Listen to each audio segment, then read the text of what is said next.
Hey everyone, I just wanted to give you some quick notes from a CNBC article about cryptocurrency and taxes. Nothing I'm about to say has anything to do with tax advice or tax consultation or anything. Go ahead and seek a tax expert's advice. That's part of the reason this is here, is to actually help you guys. Hey Rick, how's it going? What's up? What's up? So yeah, seek a tax expert's advice, but I just want to give you some bullet points from the CNBC article. Yeah, Rick, everything's going really well. Everything's good, actually. So what this article says basically is the Wild West days are over for crypto, and the IRS is stepping up the enforcement. The IRS knows many people have made a tremendous amount of wealth from the cryptocurrency. But they're actually not seeing it as, or labeling it as a currency. 2014 is when IRS decided that it's not a currency, and a lot of the information that they really gave everyone really stems back to 2014. And they hired a virtual currency company named Chainalysis, Chainalysis, to track the movement in the crypto space of money going around and so forth. And they've also, in the past, Del Foreclosure, good to see you. What's up? Good that you're back here. What was I going to say? Yeah, they hired them to track the money going in and out. Hey, how's it going?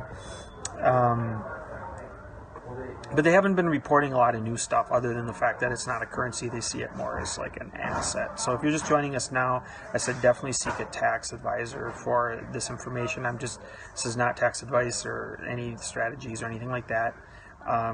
You can check with an accountant. I can connect you with somebody. I was able to connect Joe previously with somebody, and he's going to be able to ask them crypto advice, the tax person. But these are just some bullet points to maybe ask your tax advisor. But this article says that people may not get a 1099 at all. Oh, thanks for the super heart. I appreciate it. We'll do some more real estate ones in the future.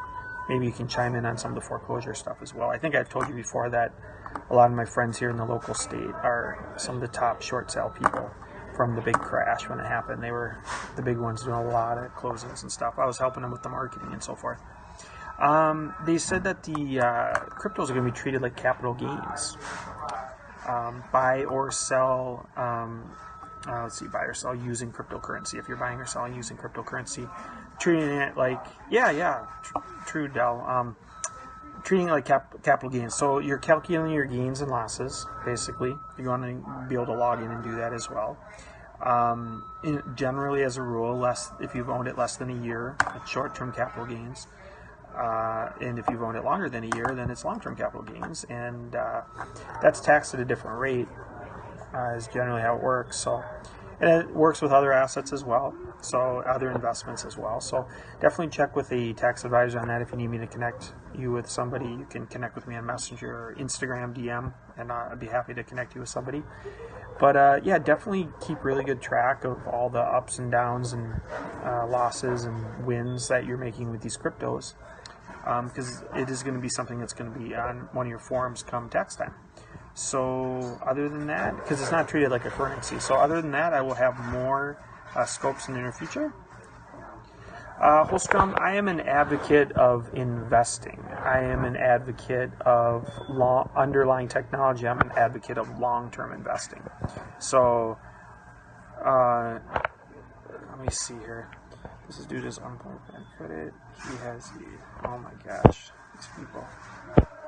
So yeah, so anyways, I got some more coming up soon, and I got to look up some more headlines, and I'll catch you guys. Then you believe in, I believe in, value investing, intrinsic values. I believe that a lot of Holstrom, I believe a lot of these, the money might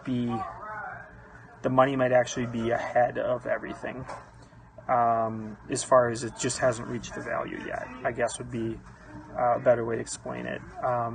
Yeah, I believe that I believe in the blockchain. I believe in crypto. I believe in we need something better than just typical fiat type stuff. I don't believe necessarily. Oh, well, yeah. I mean, I think the regulatory stuff is a big deal because it obviously is a supply and demand thing where everybody if people are just going to start selling out and everything, that's going to make a big difference on what the supply and demand value is. But the same thing's happening with the stock market too, right? Yeah, I mean, is it just being propped up by central bank buying in and company buybacks and all that stuff? So for me, it's not like a simple answer of yes or no. It's really we got to look at a few layers deep, right? A few layers deeper. I study the earnings. The earnings thing is pretty interesting too, because a lot of the value on these stocks nowadays are based on how much they can disrupt stuff, and not just based on how much they're actually making from the last year. It's based on the Amazon effect and all that other stuff. I'm just kind of watching it right now on the different coins. I'm just kind of seeing where everybody's going. You got some of this stuff is being disrupted 40 to 83% in a few days. So it's so hard to put a lot of money into something like that. I haven't studied IOTA very much the last week and a half or so. Year-over-year comps to me even seems like such a long period of time now in the world that we live in right now. It's like David, who's going to be doing some of these scopes with me, we're going to do live streams on other networks. He's been around disruption for 30 years. I've been around tech for 23 years, and we've just seen so many things come and go, and it's happening. Even with the social media networks, it's happening so much, right? So crypto's the future, mark of the beast. So yeah, you're seeing that as maybe implanted or something like that. Bitcoin and money laundering. Bitcoin and people. There's some people out there that are probably doing that. I mean, at some point we're probably not be able to go too private with it. At some point, there probably will have to be more transparency, just so we're making sure that it's being used in the right way. So there's probably only going to be a certain level of privacy at some point, would be my guess. But all right, well, I will catch you guys a little bit later. I'll be doing some more scopes when I find some more article headlines.